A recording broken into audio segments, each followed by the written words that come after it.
Welcome to the Slop Farm. Enjoy the video. In this video, I will show how to remote start Lexus GS350.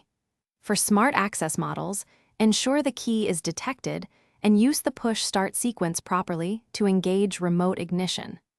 Verify that accessory mode cycles correctly and that climate controls activate if configured. Adjust settings in the infotainment system to allow remote engine operation, and confirm security systems are enabled so the car remains locked while running for safety and convenience.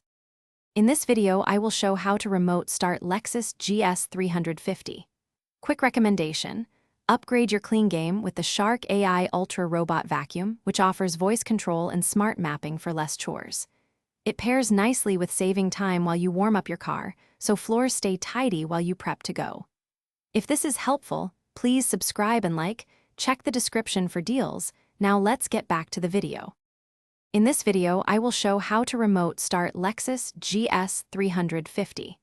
If remote start fails, test the key fob battery and swap it quickly if voltage is low to restore function. Inspect the vehicle battery and starter health, since low voltage can prevent remote ignition and leave you stranded. Also review any dashboard messages or security lockouts that disable remote start, and consult the owner manual or dealer if electronic faults persist for a reliable fix. Thanks for watching. Consider subscribing if we helped you today.